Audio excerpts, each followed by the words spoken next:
Hi friends, welcome back to biryani Puttlam cooking channel. ఈరోజైతే ఒక కమ్మని రెసిపీతో మీ ముందుకు వచ్చేసానండి. చాలా సింపుల్గా చేసేసుకోవచ్చు.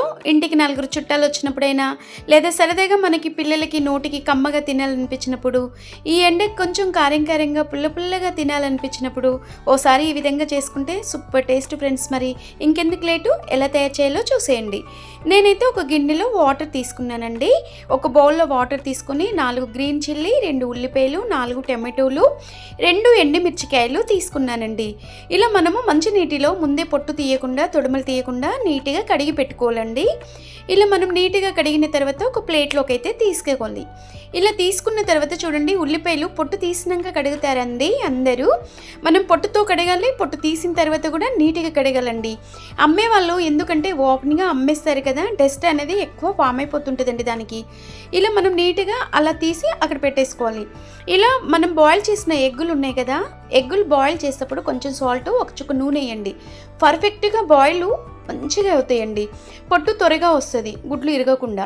అలా పొట్టు తీసుకొని పక్కకు పెట్టేసుకోవాలి. ఈ 2 ఉల్లిపాయలు ఉన్నాయే, ఈ విధంగానే కట్ చేయాలి.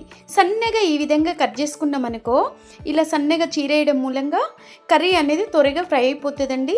తింటూ ఉంటే కొద్ది పెద్దగా ఉంటాయి కదా, నోటి పన్ను కింద భలే రుచిగా ఉంటుంది నవ్వులుతూ ఉంటే. ఇలా 4 గ్రీన్ చిల్లీని కూడా పొడుగులో చీరేసుకోవాలండి. ఇలా పొడుగులో చీరేసుకోవడం మూలంగా మనకి పచ్చిమిర్చి వచ్చినా కూడా పక్కకు తీసి పెట్టుకోవచ్చు. తినని వాళ్ళైతే, పిల్లలు కూడా తింటారు కనుక మనం పొడుగులో కట్ చేసుకుంటేనే బాగుంటుందండి. ఇలా 4 టమాటాలు కూడా ఈ సైజులో ఇలా కట్ చేసుకోవాలండి. ఫ్రెండ్స్, మీకు కాస్త ఓపిక ఉంటే జ్యూసీ కూడా వేసుకోవచ్చు. టమాటో జ్యూసీ అంటే నాకు ఇష్టం ఉండదండి, ఇలా కట్ చేసుకుంటాను. మరి ఎలా తయారు చేయాలో చూడండి. స్టవ్ వెలిగించుకొని ఒక బౌల్ పెట్టుకొని 2 స్పూన్ల నుండి 3 స్పూన్ల వరకు ఆయిల్ వేసుకోవాలి. ఈ చిన్న చెమ్మ అయితే 3 స్పూన్లు అయితే ఇది నిండిపోతుందండి, నేను దాంతోనే వేసుకున్నాను. కాస్త నూనె కాగిన తర్వాత మనము జీలకర్ర, వెల్లుల్లి రిబ్బలు వేసుకోవాలండి. జీలకర్ర, వెల్లుల్లి రిబ్బలు ఒకేసారి వేయండి, కమ్మటి వాసన వస్తుంది, కమ్మగా రుచి వస్తుంది. చూడండి, నేనైతే అలాగే ఎండుమిర్చి కూడా 2 వేసుకున్నాను. అడ్డంలో చుంచి వేసుకోవాలి.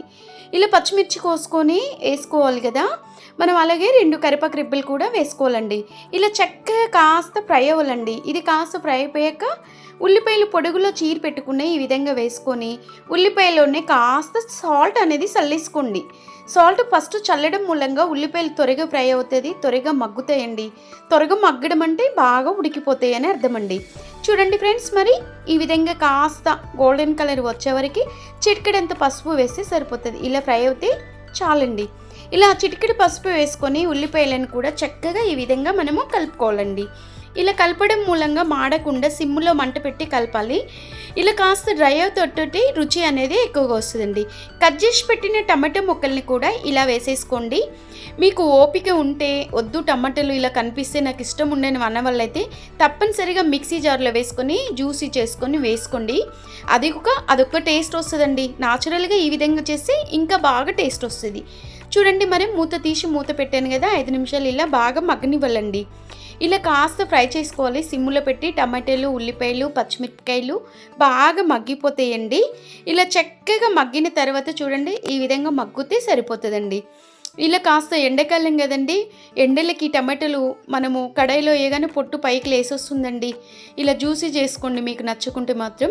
చూడండి, నేనైతే 2 స్పూన్ల మిర్చి పౌడరు, రుచికి సరిపడే సాల్ట్, మిక్స్డ్ మసాలా పొడి వేసుకొని ఈ 3 వేసిన పొడులని చక్కగా కలిపేసుకోవాలండి. ఇలా మనం చక్కగా కలపడం మూలంగా ఉల్లిపాయలు, టమాటో ముక్కలకు పట్టి మంచిగా స్పైసీగా కొంచెం పుల్లగా ఉంటుంది. తింటూ ఉంటే ఇంకొంచెం మనకి తినాలనిపిస్తుంది. చూడండి, మరి చూస్తుంటేనే మనకి ఎప్పుడెప్పుడు తినాలా అనిపిస్తుంది కదండి. ఇలా కాస్త ఫ్రై అయిపోయాక 2 నిమిషాలు ఒక గ్లాసు వాటర్ వేసుకోవాలండి. నేనైతే చెమ్ముతో వేసుకుంటున్నానండి. కాస్త మీరు పెద్ద గ్లాసుతో వాటర్ అయితే వేయండి. వాటర్ వేయడం మూలంగా మనకి టమాటాలు, ఉల్లిపాయలు బాగా ఉడుకుతాయి కదా, అప్పుడు సూప్ అనేది మంచిగా తింటూ ఉంటే నోటికి కొంచెం రుచిగా ఉంటుందండి. ఎండాకాలం ఫ్రైల కన్నా ఎక్కువ సూపుల కర్రీసే ఎక్కువ తినండి, ఆరోగ్యానికి కూడా చాలా మంచిదండి. చూడండి, కాస్త ఇది బాగా ఫ్రై అయిపోయి కుటుకుటు అనేటప్పుడు చక్కగా ఇలా చూడండి, బబుల్స్ వచ్చేటప్పుడు బాయిల్ చేసిన ఎగ్స్ ఉంటాయి కదా, మనము మీరు ముందే ఘాట్లు పెట్టుకోండి ఆ గుడ్లకు మాత్రము.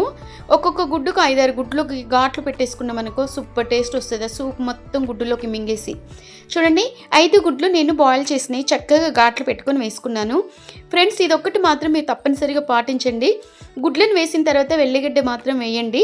ఆ వెల్లుల్లి వేయడం మూలంగా చికెన్ మటన్ కన్నా సూపర్ టేస్ట్ వస్తుందండి. మంచి ఫ్లేవర్ ఉంటుంది. చికెన్ మటన్ తిన్నట్టే ఉంటుందండి. అంత బాగుంటుంది. మరి కాస్త ఫ్రై అయిపోయాక మనము కొత్తిమీర కాకుండా కరివేపాకు చల్లేసుకొని వేడి వేడి అన్నంలో కానీ రోటీలో కానీ ఇలా కనుక ఓసారి చేసుకొని తిన్నామనుకో సూపర్ టేస్ట్ ఫ్రెండ్స్. మీరు ట్రై చేయండి. అలాగే ఒక లైక్ చేసి షేర్ చేసి సబ్స్క్రైబ్ చేయండి. Bye bye.